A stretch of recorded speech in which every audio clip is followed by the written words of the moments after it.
today we are tackling something that everyone has a problem with in the DIY community and most home garage mechanics. We are tackling garage chaos. So you're going to see us get from a bit of chaos to this finished product. What is garage chaos? Everyone has one of these, right? A bucket of tools that needs to be organized, hung up, and organized.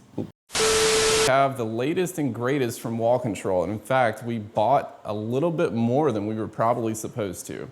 So join us on this adventure as we go from having some pretty bare walls that the command strips were supposed to have been perfectly fine pulling off, of course they weren't, to now a very well organized garage. Thank you for following along so far. Thank you for liking, thank you for subscribing. It keeps us going for all of these things, and I want to give a shout out to Wall Control especially for giving us this chance to do this install and do this video for them. Make sure you pay attention to what you're doing whenever you're doing the install. Be careful about electrical circuits, all that good stuff. But other than that, this is pretty simple stuff. So follow along and enjoy.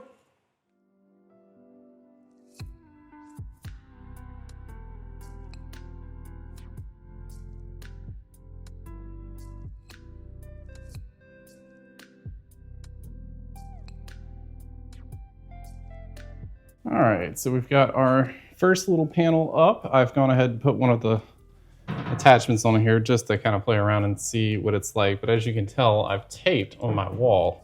And why did I do that? Because I wanted to see what they would look like all measured out. So what I'm going to do now is actually just bring them down. They really don't need to be high off the bench here. I'd prefer it to actually just sit right on top of the bench. So it looks like this much. There we go. Spot on. So now I've got it sitting on top of my bench. I can literally just scoot it down, right, and see what it would be like this.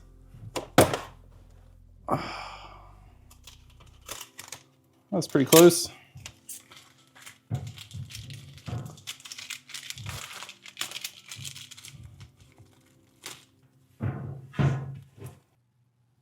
So I'm actually going to take this one out of the pockets.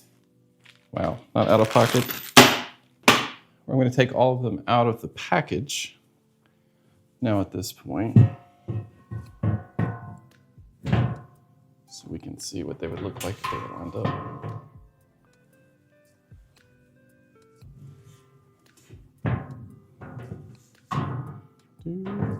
Just going to lean it forward a little bit.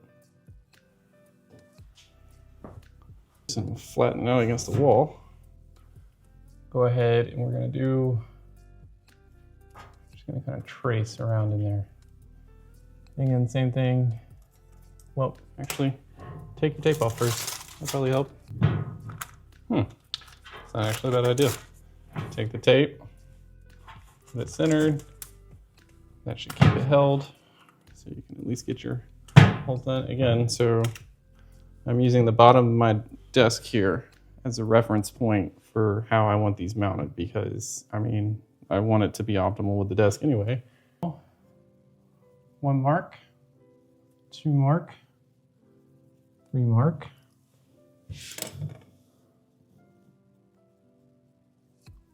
4 mark, 5 mark, 6 mark. So we have 6 dots. Pretty simple stuff. And as you can tell, this one and this one and this one are on drywall tape, which means I am definitely going into a stud on that. So I'm going to start on this one to just see.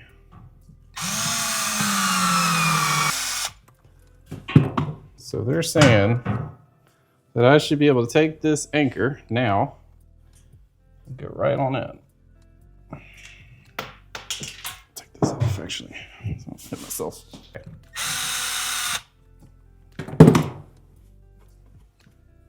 Gone through now. Let's see if it'll fit. Yeah, it does work. Okay. Just literally have to get all up in there and wobble it out basically a little bit. Now I'm going to take my handy dandy stud finder here.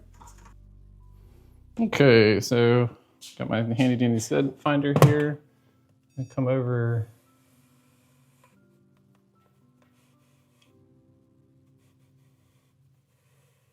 Just right off the edge of the stud there.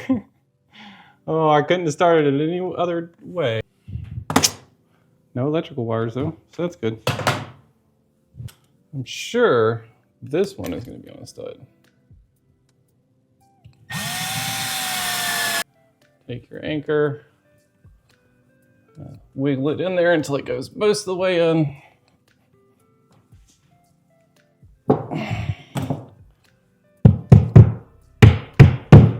And now your anchor is in there.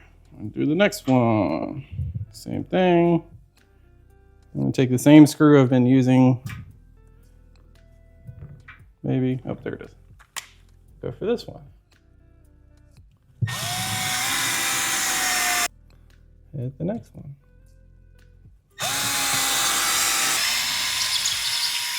Wow, this screw did really well as far as going right into the stud. So the last one here on the bottom left.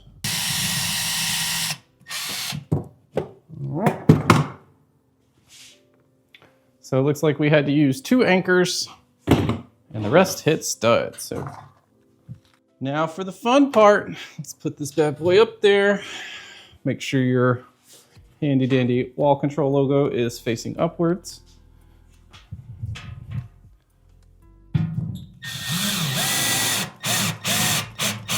You should probably break out a level. I'm not gonna do that because my desk is level. So I guess why, you know? Why break out a level right now? Just feels like extra work. And the final screw for this one. And that's it. We now have our first wall panel up. I'm gonna use my vacuum real quick.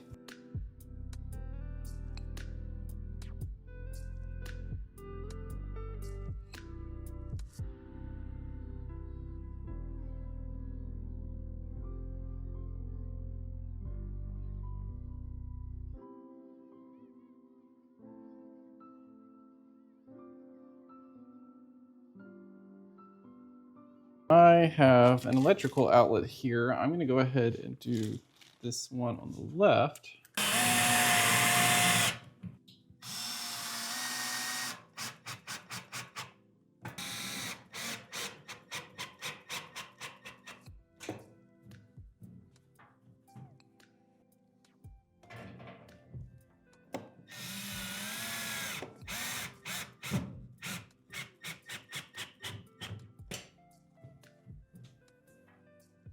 Play right there. Perfect. So an old trick that I learned from electricians, when you have an outlet in the middle of the wall like I have here, you can use a half plate. So technically you're still covering most of it up. Good enough in my opinion. You've got the box covered. Would electricians be thrilled about this? Probably not. Does it work in this case? Absolutely. As you can notice, I have just enough room to fit that rail in there.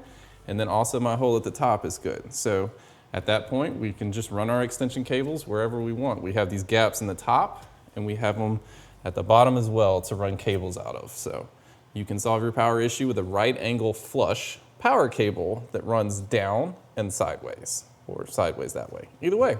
So you can still use your outlet.